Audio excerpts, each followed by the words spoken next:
Guys, back at the Smith Center. Today's date is February 24th, 2019. I'm catching the 7:30 showing of Come From Away.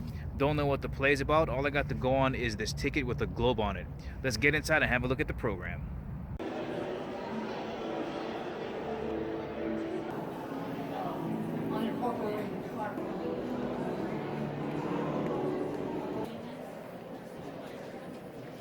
Wow, guys, what an amazing play. Now I understand why this play was nominated for 7 Tonys.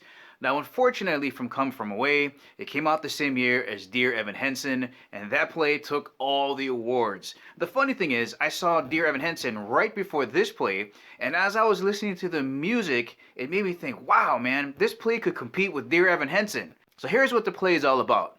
Let's take it back to 9/11. If you could imagine, all of these airplanes are still flying into New York, and the second plane hits the World Trade Center.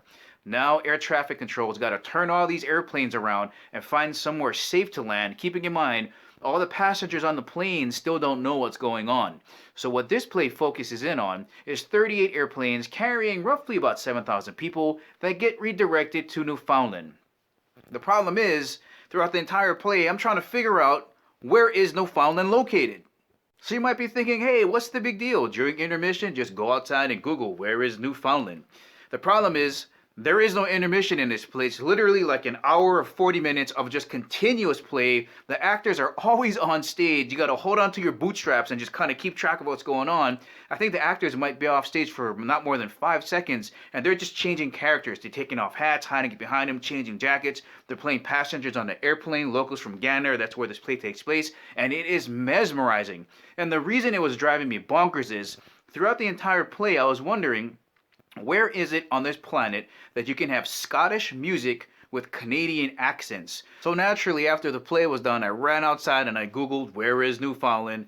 And sure enough, it's a pretty big size island in eastern Canada, and it's that location that makes this play very interesting. You got to think of it like country meets big city, but in this case, it's going to be like country meets the world. So back home in Hawaii, I got a lot of relatives from western Kauai or west side of Kauai, and everybody knows each other on that side of the island. You know, you stick your hand out, you're waving to everybody. Everybody still leaves their doors unlocked. That's that kind of attitude that the people of Gander have, right? And they open up their homes, their hospitality to all of these people that are landing from all over the world. And to them, it didn't matter what color you are, what race you are, what your sexuality was, what religion you have. All that they knew was that there were 7,000 people coming in and they were going to take care of them. So the first half of the play was very interesting to see how the people of Gander were going to take care of these people that were coming in. So they knew what was going on. The people on the airplane didn't have any idea what was going on or even where they were landing. But the people of Gander were like, look, we got to clear out the gyms, get some beds, get some sheets and pillows. We got to make all this food. Then once all the food is made, where do we store it all so that it doesn't spoil? We got to take care of pets possibly. We might need some stuff like feminine napkins, maybe some condoms for people that want to make it. All of that stuff goes into the play. So all of that in the first half of the play was going on. And to see the interaction between the two worlds meet and watching the reactions and emotions of the people that are landing finally figure out what happened and why they were landing was very interesting. Now, normally when I watch a play, and I'm sure when you guys watch a play as well, there might be a couple of characters or actors that you can pull out and say, hey, you know what? I really like what they did in this play. But the way that this play is written, there really is no main character, and they all share, I would say, an equal amount of time on stage, and they're really moving in and out of characters, off and off stage, between being passengers on the plane and locals from Gander, that there really is no person that stands out as kind of like a main character. Now, as I mentioned before, there is a ton of Scottish influenced music in here, and when you pile that on top of all the beautifully written songs, it's very uplifting and motivating. If I had to pick out one scene that I could choose to represent this entire play, it would have to be the bar scene, where the passengers that flew in were trying to blend in and really get a grip on this culture in Newfoundland, and they were basically trying to become Newfoundlanders. They had to drink a certain shot, they had to kiss a fish, and some interesting dynamics happened between a few of the pairings on stage. And the choreography throughout the entire play, because of that Scottish music, is so uplifting and so positive.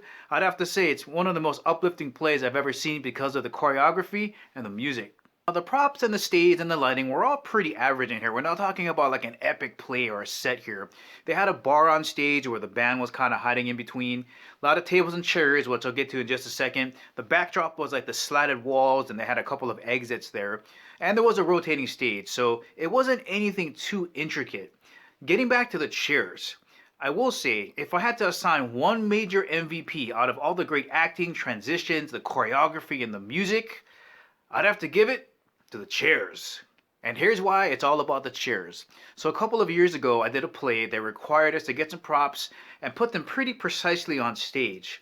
The reason being is it was a small theater, and if we put the props too close to one way, we would be rubbing against the front row, and if we positioned them too far the other way, we would be blocking the other actor that was on stage with us.